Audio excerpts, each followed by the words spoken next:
Simhapuri FM బుల్లి కథలు బుజ్జాయి కథలు.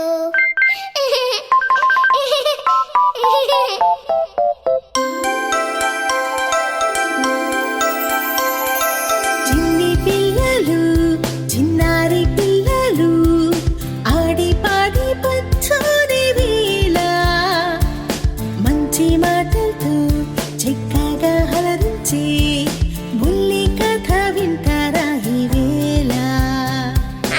వింటాం సింహపూరి ఎఫ్ఎం బుల్లి కథలు బుజ్జాయి కథలు.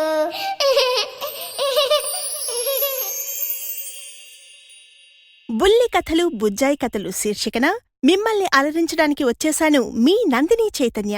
మమ్మీ నేను అయ్యో నువ్వు కూడా చిన్ని తల్లి, మరి నీ పేరు చెప్పు. చింతలి ఏంజల్. మరి కథ విందామా?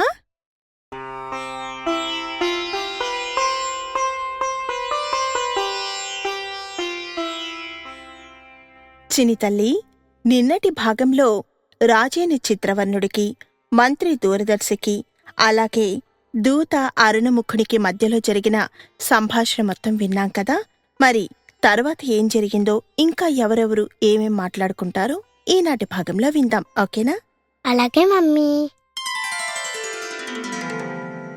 చిత్రవర్ణుడు యుద్ధం నుంచి తప్పించుకోవడానికి హిరణ్యగర్భునితో సంధి కోసం తన దూతగా అరుణముఖుణ్ణి పంపించగా కర్పూర ద్వీపానికి హుటాహుటిని చేరుకున్నాడు అరుణముఖుడు. హిరణ్యగర్భుని కలిసి చిత్రవర్ణుని సందేశాన్ని ఇలా వినిపించాడు. రాజా, మా మహారాజు చిత్రవర్ణుడు మీ గొప్పతనాన్ని, మీ మంచితనాన్ని తెలుసుకున్నాడు. మీ స్నేహాన్ని కోరుకుంటున్నాడు. మా రాజుతో, మా దేశంతో స్నేహ సంబంధాలు పెట్టుకొని మీ రాజ్యాన్ని మీరు ఏలుకోండి. ఇక మీదట ఈ కర్పూర ద్వీపం మాది కాదు, మీదే. పోరు నష్టం పొందులాభం అన్నదే మా నినాదం అని అనడంతో ఊహించని శుభవార్త. హిరణ్యగర్భుడు పొంగిపోయాడు. చిత్రవర్ణుడు ఇచ్చిన లేఖను కూడా చదివాడు అరుణముఖుడు. ఆ లేఖలో కూడా అరుణముఖుడు ఇంతవరకు హిరణ్యగర్భునికి ఏ విషయమైతే చెప్పాడో అదే ఉంది అందులోనూ. లేఖను క్షుణ్ణంగా చదివాడు హిరణ్యగర్భుడు. మంత్రి సర్వజ్ఞుణ్ణి సంప్రదించాడు. మంచి రోజులు వచ్చినందుకు మురిసిపోయాడు. చిత్రవర్ణునికి కృతజ్ఞతలు చెబుతూ లేఖ రాశాడు. ఆ లేఖను ధవళాంగుడి చేతికిచ్చాడు. దూతగా వచ్చిన అరుణముఖుని ఆదరించి అతనికి అతిథి మర్యాదలు చేశాడు. ఆ తర్వాత వెలకట్టలేనన్ని బహుమతులు కూడా ఇచ్చాడు. అరుణముఖుడితో కలిసే జంబూద్వీపానికి ప్రయాణమయ్యాడు ధవళాంగుడు. ఇద్దరూ ఆడుకుంటూ పాడుకుంటూ చేరుకున్నారు అక్కడికి.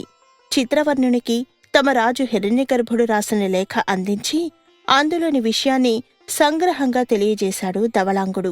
చిత్రవర్ణుడు అది విని చాలా ఆనందించాడు. మహాబలునికి కూడా ఆ మాటలే వినిపించాడు.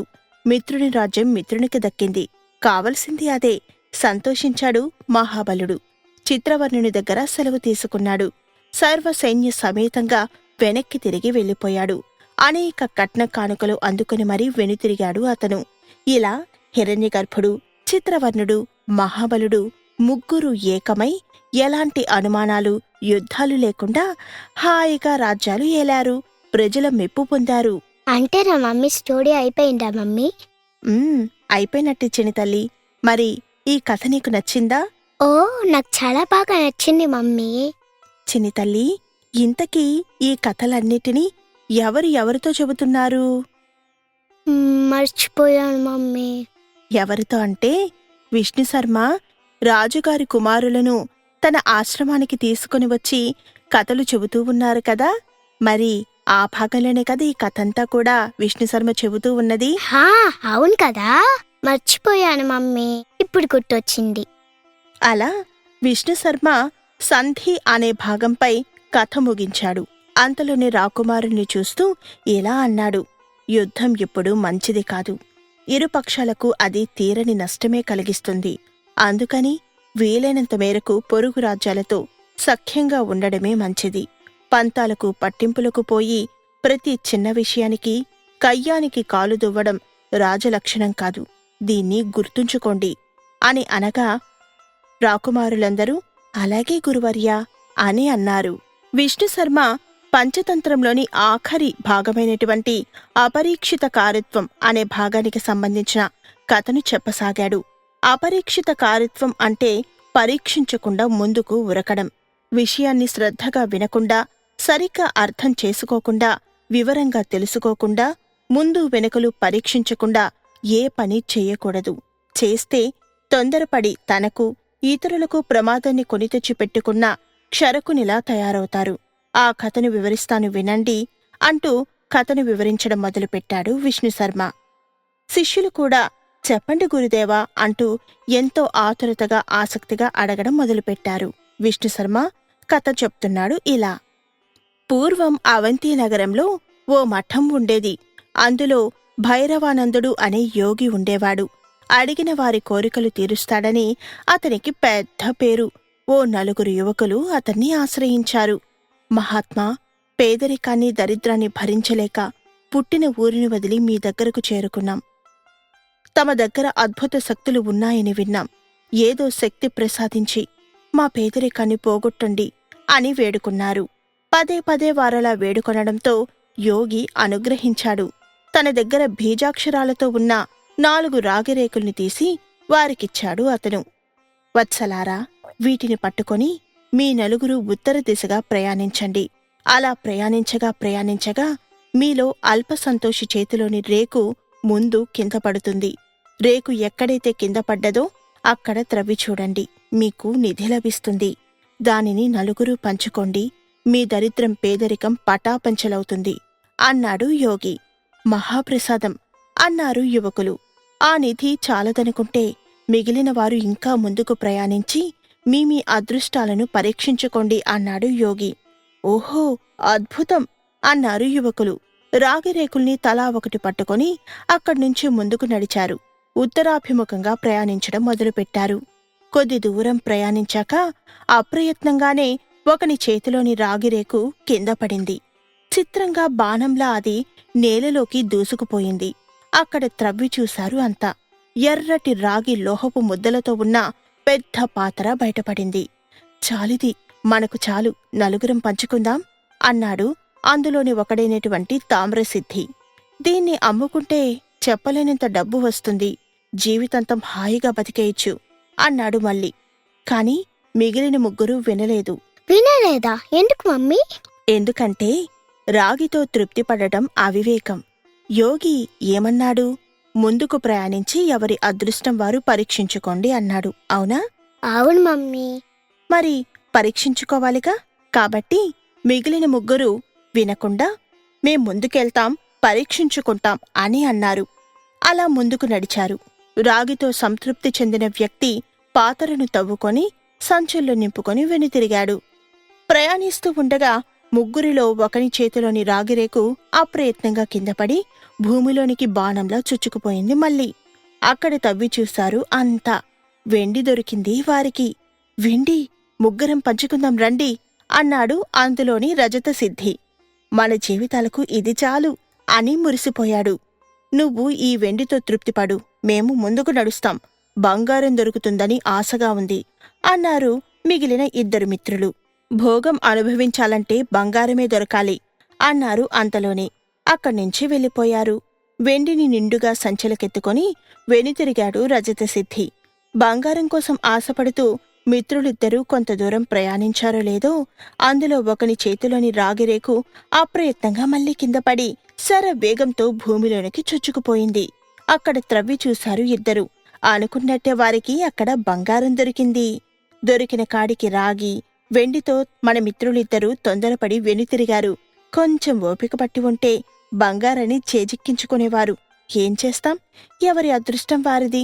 రా, మనిద్దరం బంగారాన్ని పంచుకుందాం, సమానంగా వాటాలు వేసుకొని మూటలు మోసుకొని పోదాం అన్నాడు సర్వసిద్ధి ఎంతో సంతోషంతో తన ఎదురుగా ఉన్న మరొక మిత్రుడితో. ఈ బంగారం మనకే కాదు, మన పిల్లలకి, వారి పిల్లలకి, వారి పిల్లలకి అందరికీ సరిపోతుంది. మనమిప్పుడు సర్వసంపన్నులం, అందులో అనుమానం లేదు అన్నాడు మళ్ళీ. అతని మాటలు పట్టించుకోక ఏదో ఆలోచనలో పడ్డాడు పేరాస. ఇంకొంచెం శ్రమ తీసుకుని ముందుకు నడిస్తే రత్న నిక్షేపం లభిస్తుంది. వెలకట్టలేని ఆ నిక్షేపం ముందు ఈ బంగారం ఎంత, దీన్ని వద్దనుకోవడమే శ్రేయస్కరం అనుకున్నాడు అతను. అలా ఆలోచిస్తూ ఉండగా, ఏమిటి మిత్రమా, ఏంటాలోచిస్తున్నావు? రా, బంగారాన్ని పంచుకుందాం అని అనడంతో ఆలోచన నుంచి తేరుకున్నాడు పేరాస.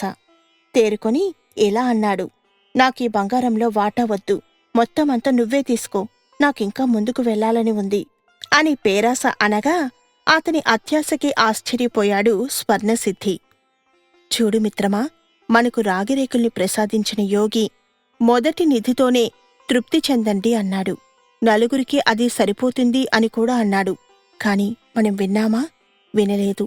బంగారం కోసం వచ్చాం, దొరికింది, ఇక చాలులే, రా పంచుకొని హాయిగా ఇంటికి వెళ్దాం అని స్వర్ణసిద్ధి అంటూ ఉన్నా నేను రాను అంటూ పేరాస అత్యాశకుపోయాడు.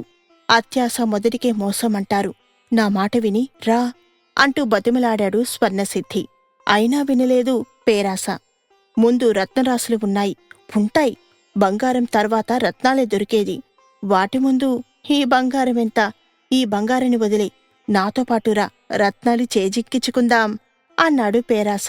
కాని స్వర్ణసిద్ధి, నాకీ బంగారం చాలు, నాకెలాంటి రత్నాలు వద్దు, నేను రాను, ఇకపై నీ కర్మ అని అనడంతో పేరాస కూడా నీ కర్మేలే అని అనడంతో స్వర్ణసిద్ధి, నా కర్మకేం గాని నిన్ను ఒంటరిగా వదిలి వెళ్ళిపోతున్నానని బాధగా ఉంది అని అన్నాడు.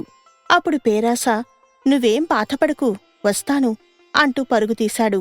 అక్కడ్నుంచి పేరాస చూస్తుండగానే కనుమరుగైపోయాడు. పరుగుతీస్తున్న మిత్రుని చూసి ఇలా అనుకుంటున్నాడు స్వర్ణసిద్ధి, ఎవరి కర్మకు ఎవరి కర్తలు. అలా అనుకుంటూ ఉండంగానే పరుగుతీస్తున్న పేరాస చేతిలోనుంచి అప్రయత్నంగా రాగిరేకు మళ్లీ కింద పడింది. అక్కడ తవ్వడం అవసరం లేకపోయింది. రేకు పడగానే భూమి రెండుగా చీలి దారి చేసింది. ఆ దారంటా నడవసాగాడు పేరాస. రత్నరాశుల కోసం వళ్లంతా కళ్ళు చేసుకుని చూడసాగాడు. అలా చూస్తూ ఉంటే ఒకచోట ఓ వ్యక్తి కనిపించాడు అతనికి. రక్తం చిమ్ముతున్న శరీరంతో ఉన్నాడు ఆ వ్యక్తి. పెద్ద చక్రాన్ని తలమీద మోస్తున్నాడు. అతని తలని ఇరుసుగా చేసుకుని ఆ చక్రం తిరుగుతోంది. చిత్రంగా ఉందే అనుకుంటూ అతన్ని సమీపించాడు పేరాస. ఎవరు స్వామి మీరు? మీ నెత్తిన ఆ చక్రమేమిటి అని అడిగాడు. దానికి సమాధానంగా ఆ వ్యక్తి తన తలమీది చక్రాన్ని తీసి యువకుడి నెత్తిమీద పెట్టాడు. పెట్టిన మరుక్షణం ఆ చక్రం అతని తలని ఇరుసుగా చేసుకుని తిరగసాగింది. భరించలేని నొప్పిని కలుగజేసింది. తట్టుకోలేకపోయాడు పేరాస. ఏమిటి స్వామి ఇది? ఇది నా తలమీద పెట్టారేమిటి? ఈ బాధను భరించలేకుండా ఉన్నాను. తియ్యండి స్వామి, నా తలమీద నుంచి దీనిని తొలగించండి అంటూ బతిమిలాడాడు పేరాస. సమాధానంగా నవ్వాడు ఆ వ్యక్తి. ఎందుకు స్వామి నవ్వుతున్నారు అని అనగా, ఎందుకంటే నీలాగే రత్నాల రాసులమీది ఆశతో ఒకప్పుడు నేను ఇక్కడికొచ్చాను. ఇప్పుడు ఈ చక్రాన్ని నెత్తిమీద మోస్తూ ఓ వ్యక్తి నాకు కనిపించాడు ఇక్కడ. నీలాగే ఆ వ్యక్తిని అడిగాను. సమాధానంగా తను మోస్తున్న చక్రం నామీద పెట్టి బతుకు జీవుడా అనుకుంటూ వెళ్ళిపోయాడు ఇక్కడ్నుంచి. బాధనలా తప్పించుకున్నాడు. నేను ఇప్పుడు చేసిందదే, ఇక సెలవు అన్నాడు ఆ వ్యక్తి. ముందుకు నడిచాడు. తల తిరిగి నొప్పి పెడుతున్నా రత్నాలమీది ఆశ చావలేదు పేరాసకు. వెళ్ళిపోతున్న వ్యక్తిని కేకేశాడు. కేక? ఏం కేక మమ్మీ? ఏం కేకేశాడో ఇప్పుడు కాదుగాని రేపటి భాగంలో విందామా? ఎందుకు మమ్మీ? ఎందుకంటే ఈరోజు సమయమైంది కదా. Okay mummy. గుడ్ నైట్ తల్లి. Good night mummy.